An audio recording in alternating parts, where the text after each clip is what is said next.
आज की इस प्रेस वार्ता में मैं आपका स्वागत करता हूं।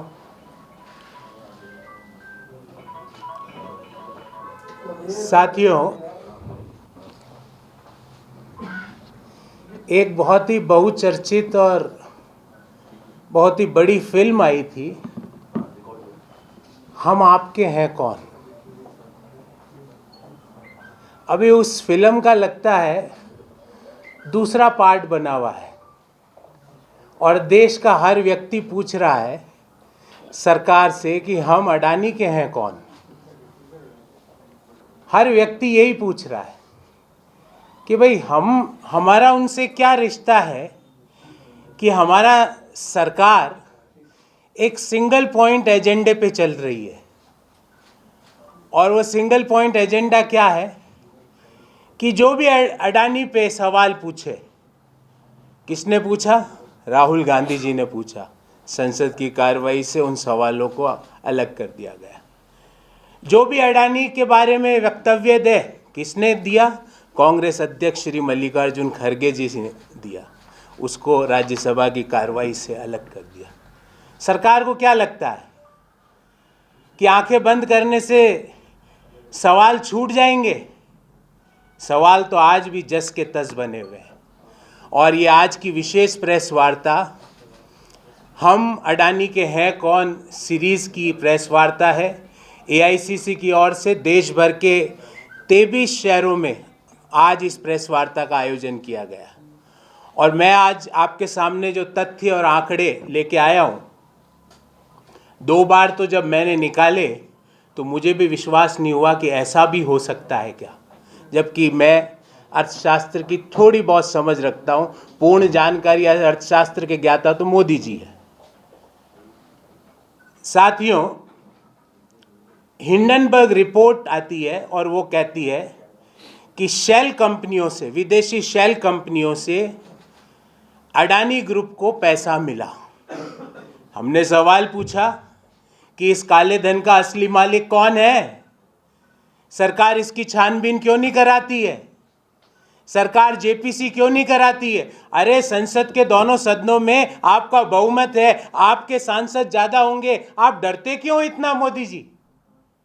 और आपके डर को मिटाने के लिए हमने भारत जोड़ो यात्रा करी। डरो मत, सत्यता के साथ खड़े रहो। आप जेपीसी से क्यों भाग रहे हो जब हिंडनबर्ग रिपोर्ट कह रही है कि टैक्स हेवन कंट्री से अडानी ग्रुप को पैसा मिला? उस पैसे का असली मालिक कौन है? विदेशी शेल कंपनियों से भारत आने वाले काले धन का असली मालिक कौन है? अरे बात तो आपने करी थी 15 लाख रुपए हर व्यक्ति के खाते में आ जाएंगे, पर सच्चाई ये है कि 2021 में 30,500 करोड़ रुपया और 14 साल का अधिकतम पैसा स्विस बैंकों में भारतीयों का जमा है।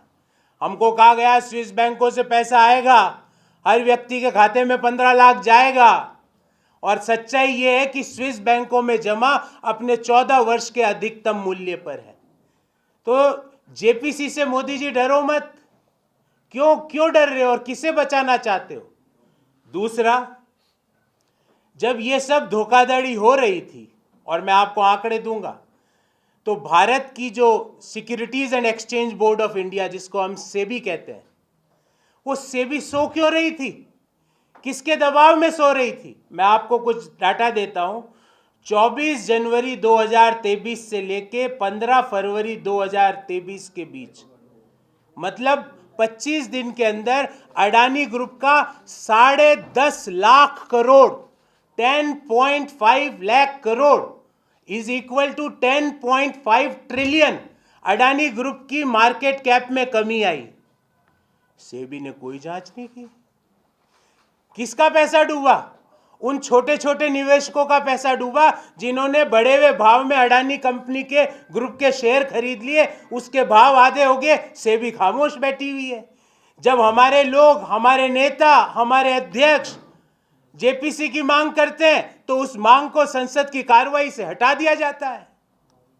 दूसरी बात, लाइफ इंश्योरेंस कॉरपोरेशन, जो खुद आज मार्केट में अपना इंश्योरेंस कराने के लिए घूम रही है कि भाई मेरा कोई इंश्योरेंस कर दो, क्योंकि उसकी हालत अडानी ग्रुप ने ये कर दी, और डाटा के साथ आपको बात करूंगा।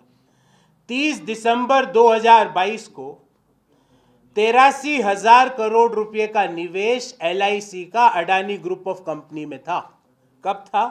30 दिसंबर।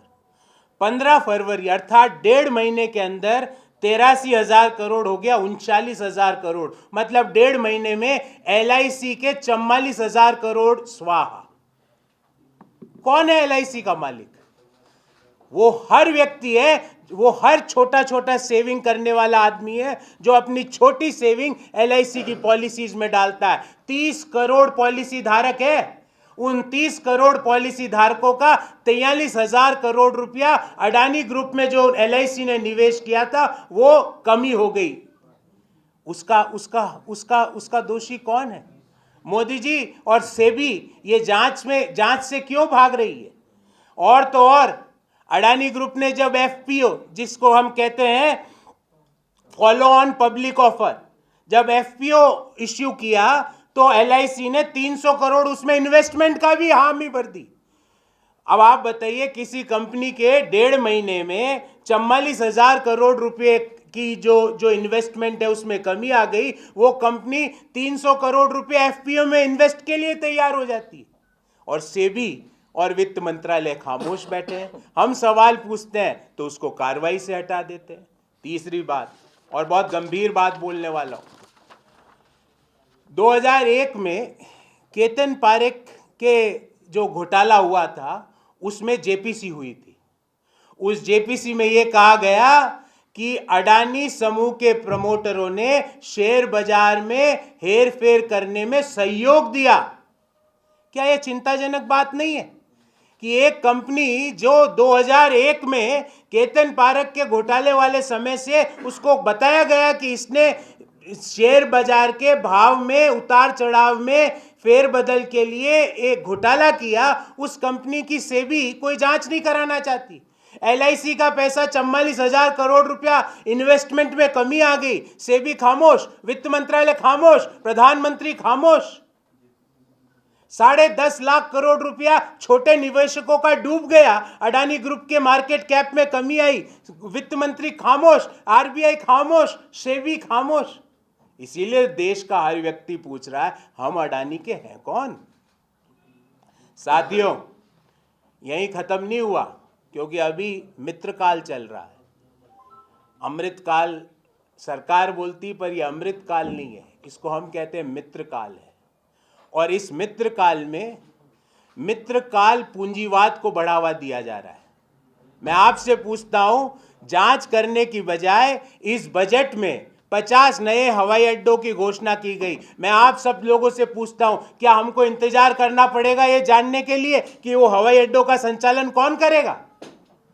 अडानी जी एक बिजनेस में एंटर करते हैं, भारत सरकार उसके 6 महीने बाद उस बिजनेस के लिए एक ब्लूप्रिंट, एक नया योजना, एक सब्सिडी, एक नई स्कीम लेके आ जाती है। उदाहरण देता हूं साथियों आपको, 1 फरवरी को मित्रकाल का बजट आया, 50 हवाई अड्डे नए अनाउंस हुए, किसको संचालन में जाएंगे हमें पता है। 14 जून 2022 को अडानी समूह ने घोषणा की कि अब मुझे हाइड्रोजन में $50 बिलियन का इन्वेस्टमेंट करना है, hydrogen as a fuel. Bharat सरकार ने राष्ट्रीय हरित हाइड्रोजन मिशन को 4 जनवरी 2023 को मंजूरी दे दी और 19,744 करोड़ रुपए का उस पर एलोकेशन हो गया। पहले अडानी स्कीम अनाउंस करता है कि मैं इस एरिया में जाऊंगा, उसके बाद भारत सरकार फंड एलोकेट कर देती है। ये संयोग है या प्रयोग है? हम देश के हर व्यक्ति की ओर से सरकार से पूछना चाहते हैं। हवाई अड्डों की बात कर लेते हैं। 6 हवाई अड्डों के संचालन के लिए टेंडर आए 2019 में, 6 के 6 एक साथ अडानी को चले गए। बैकडोर से देश का second busiest airport, Bombay airport, Mumbai airport कौन संचालित कर रहा है? अडानी ग्रुप। चलो अब बंदरगाह की बात कर लेते हैं। देश के 13 बंदरगाह और टर्मिनल को अडानी नियंत्रित करता है और देश की बंदरगाह क्षमता का 30% संचालन अडानी कर रहा है, अडानी ग्रुप, और 40% जो कंटेनर की आवाजाही है उसका संचालन अडानी ग्रुप कर रहा है। मतलब देश में 30% जो पोर्ट मैनेजमेंट है वो अडानी ग्रुप के कंट्रोल में है। 40% जो कार्गो मूवमेंट है, जो कंटेनर मूवमेंट है, उसका संचालन कर रहा है अडानी। और तो और जब एक पोर्ट में जिसका नाम है दीघी पोर्ट, सी पोर्ट है दीघी का, वहाँ पे JNPT Jawaharlal Nehru port trust ने उस दीघी पोर्ट के लिए बिड भरी संचालन के लिए, उसको मिल भी गई। आनन फानन में पता नहीं क्या हुआ, वित्त मंत्रालय और जो वाटर फेयर मंत्रालय है, उसने कहा, जहाज रानी मंत्रालय जिसको कहते हैं, उसने उस बिड को वापस ले लिया, वो भी अडानी जी को चले गया। मतलब बिड मिल गई JNPT को, पर JNPT ने कहा अब मेरे से ये नहीं होगा, और वो ही अडानी जी को चले गया। चलो रक्षा क्षेत्र की बात कर लेते हैं। प्रधानमंत्री जी गए 4 से 6 जुलाई 2017 के बीच इजराइल, और जैसे ही वो गए, इजराइल से अडानी का MOU हो गया, ड्रोन मैन्युफैक्चरिंग, इलेक्ट्रॉनिक मैन्युफैक्चरिंग, छोटे हथियार मैन्युफैक्चरिंग। देखो, एयरपोर्ट, पोर्ट, रक्षा, चलो विद्युत की बात कर लेते हैं। यूपीए ने 2010 में बांग्लादेश सरकार से MOU किया कि हम 1320 मेगावाट का थर्मल पावर प्लांट लगाएंगे। जैसे ही मोदी सरकार आई, ये थर्मल पावर प्लांट झारखंड के गोड्डा में लगाने का काम अडानी को मिल गया। मतलब कोई भी स्ट्रेटेजिक इंटरेस्ट का विषय हो, भले ही वो पानी हो, आकाश हो, अग्नि हो, हम कहते हैं ना पंच महाभूत, ये पंच महाभूत को कंट्रोल कर लिया अडानी ग्रुप ने। अब ये संयोग है कि प्रयोग है? और हम किसी व्यक्ति के 609वें स्थान से दूसरे स्थान के अमीर बनने के खिलाफ नहीं है, पर क्या हम देश के स्ट्रेटेजिक इश्यूज को, जिसमें रक्षा, जिसमें पोर्ट्स, जिसमें एयरपोर्ट्स, क्या उसका संचालन हम एक प्राइवेट ग्रुप को दे दें? और ऐसा प्राइवेट ग्रुप जिसको 2001 के केतन पारिक घोटाले में सेबी ने पता लगाया कि इन्होंने शेयर बाजार में हेरफेर की, क्या ऐसे ग्रुप को देना उचित है?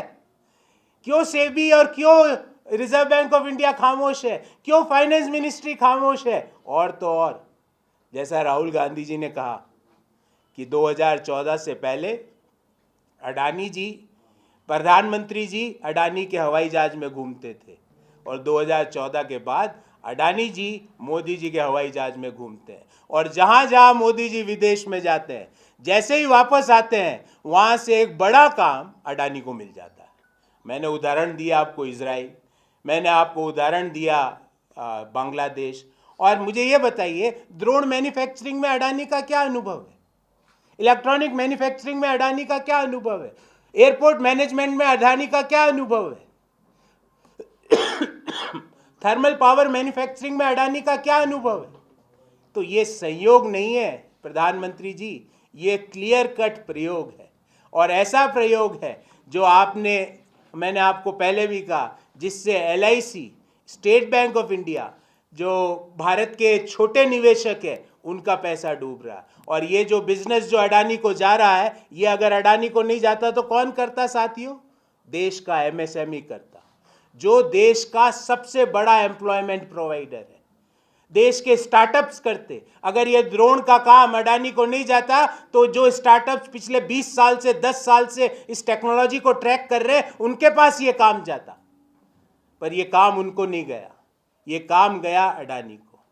तो हमने इस प्रेस वार्ता के माध्यम से मोदी जी से, देश के वित्त मंत्री जी से, securities and exchange board of India के चेयरमैन से, रिजर्व बैंक ऑफ इंडिया के गवर्नर से ये पूछा है कि इतना सन्नाटा क्यों है भाई?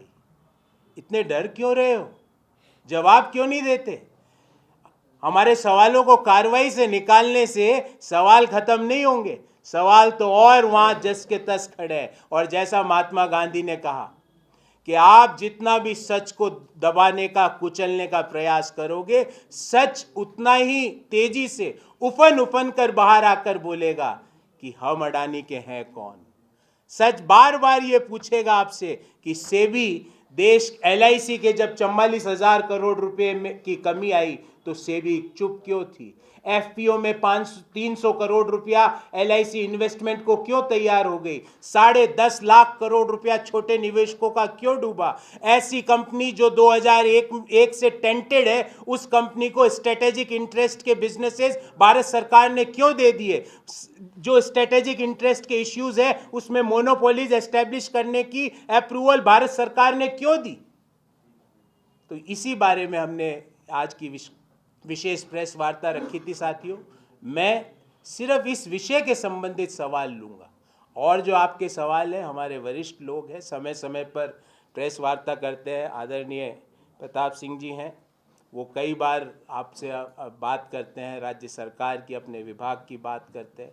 कुछ कंसर्न मामला होगा तो वो जवाब देंगे, अन्यथा हम उसके लिए सेपरेट पीसी करेंगे। पर आज मैं इस विषय से भ्रमित नहीं होऊंगा, क्योंकि मैं मोदी जी के 3D मॉडल में विश्वास नहीं करता, जिसमें पहला डी है डाइवर्जन। जैसे ही पूछे कि भाई ये पानी कहाँ से लाए, तो सवाल पूछ लो ये मोबाइल कहाँ से लाए। तो ये डाइवर्ट करने वाली टैक्टिस से हम विश्वास नहीं करते। दूसरा डी है डिस्टॉर्ट करना। डिस्टॉर्ट मतलब चीज़ों को गलत तरीके से पेश कर लो। और तीसरा डी है डिस्ट्रैक्ट करना। तो हम इन 3 डी में नहीं चलेंगे। आज इस विषय से संबंधित जो भी सवाल है, उसका मैं हर सवाल का उत्तर देने का प्रयास जरूर करूँगा।